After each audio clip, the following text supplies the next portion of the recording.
اعوذ بالله من الشیطان الرجیم بسم الله الرحمن الرحیم.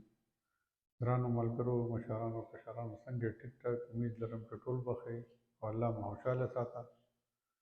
د دې نه مخکې تاسو زموږ پروګرامونه وکتل، د هغه لفظونو چې کوم په جملو کې ډېر زیات په وینایي الفاظو کې استعمالیږي، نو زړه یو پروګرام و، بلکې سترګې چې کومې استعمالي شوي هغه.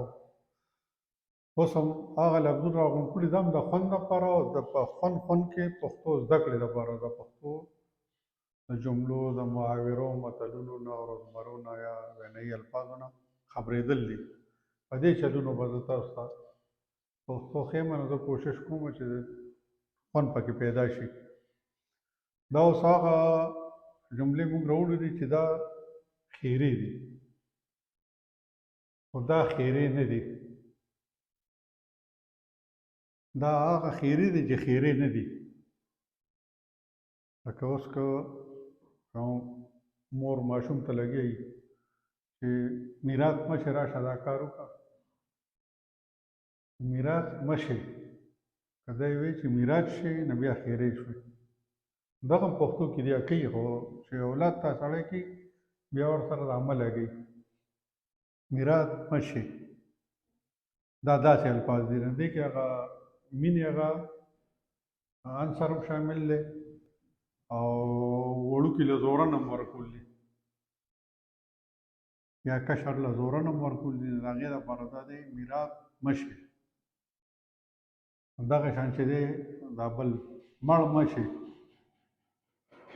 دا دوام ده چې میراث مشې، مړ مشې او انداز یې د خیرو دی او د دوا.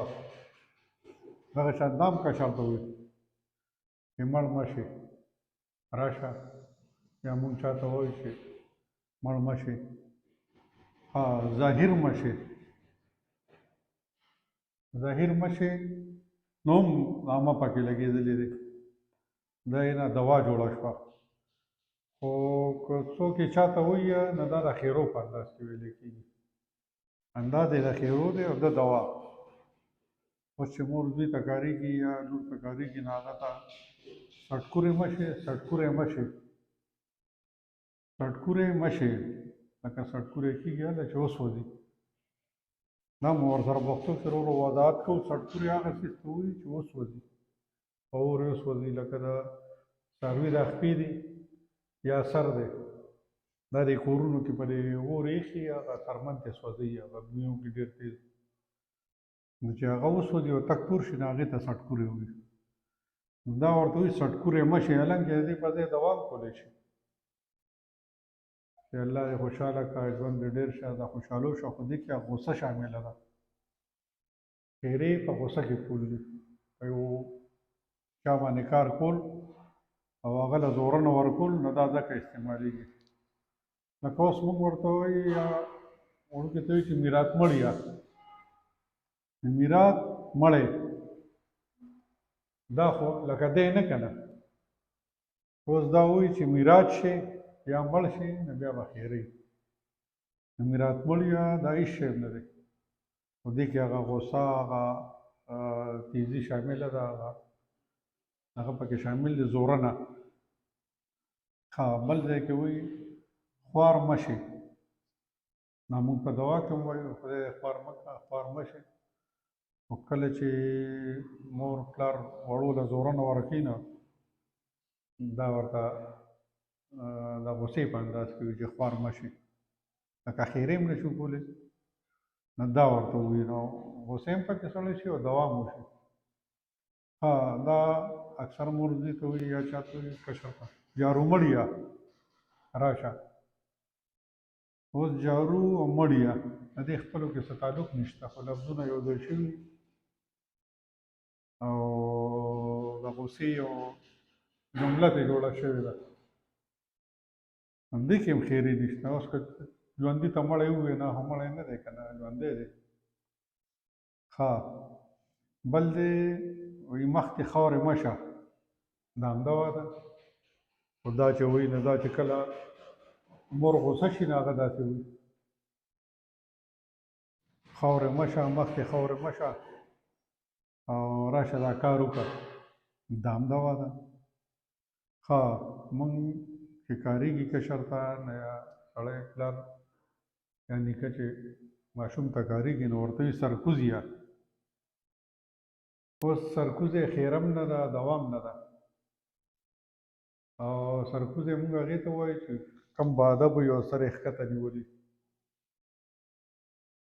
او یا په هغه ځای کې استعمالېږي سرکوز یې چې د نورو نه په هغه کې کم وي، په هر څه کې، په اخلاقو کې، په کردار کې چې کم وي نو هغه ته سرکوز یې وایي. نو دا هم خیره نه ده، خو د غوسې په انداز کې استعمالېږي نو خیرت یې وایي. ښه که اوس مور پلار یو ماشوم له اواز ورکوي هغه سپین وي او دا ورته وایي چې تورمخ یه،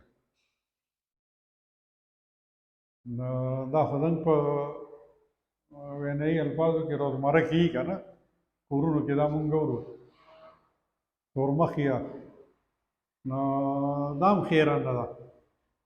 او تور مخ چې نه دا اکثر د غلي چې غلو نیولی شي هغه له مخ تور کړي، مطلب دی چې ملامت یې کړي، په شرمونې وشرموي، دا کار نه یې توبهګار یې کړي، تور مخ یې هغې ته وایي. ښه بل ځای کې دی جارو دله را مه شه. اوس جارو راتلل، جارو خو هغه دی چې جارو کولو ته وایي، مطلب دی چې جارو مه شي، لکه پې مه شي، ځای مه شي.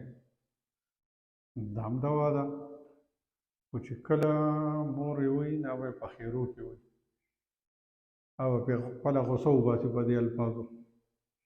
اوس ورته ووایي چې یاره خدای دې خوشحاله کړه په هغې ماشوم زور نه لي، هغه وایي چې ما ته یې دوا وکړه او په دې کې زور والي یا پرې پوه نه او یې جوړ خیرې راته وکړه او دا په منځ کې دوا وایي. ښه بل وړوکي ته وایي سپرغوږیه، سپرغوږي یا غوږونه له غټي یا غټ نه وي نو هم د غوسې په انداز کې سپرغوږی ورته وایي، په دې کې هم د غوسې هغه عنصر شامل دی. ښه بل ځای کې لکه دغه کنځلې نه دي خو هغه ادبي کنځلې که ورته ووایو، پوزوره، که د چا پوزه لږه غټه وي نو هغه ته هم پوزور وایي. که پوزه یې غټه نه وي نو مور وړوکي ته چې کارېږي نو هم پوزوره او سرکوزي او سپرغوږي دا ورته وایي. نه که غوسې هغه دغه پکې شامل دی. ښه یا ورته وایي دړی سري یې، نو که دړی سری ووایي او هغه نه وي او یا یم نو وړوکی پرې ډېر بد نه ګڼي، خو پته ورته ولګي چې دې کې غوسه شامله ده نو هغې سره هغه سم شي.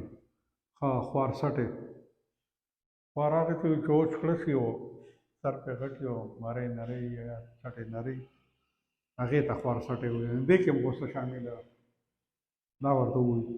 خو دې کې نه خیرې شته او نه کنځلې شته، دا هغه ادبي انداز کې دي، دا هغه لفظونه دي. ښه دغه شان زموږ د پښتو دا اوازونه دي چې موږ روزانه استعمالوو، دا خو د بچو دپاره چې کوم استعمال شوي دي. اوس د څاروو چرګانو د دې لپاره چې کوم ټکي په کور کې استعمالېږي نو اوس چرګې ته یا مرغۍ ته یا کمترې ته که هغه ته هغې ته وایي شیشه یا کششه،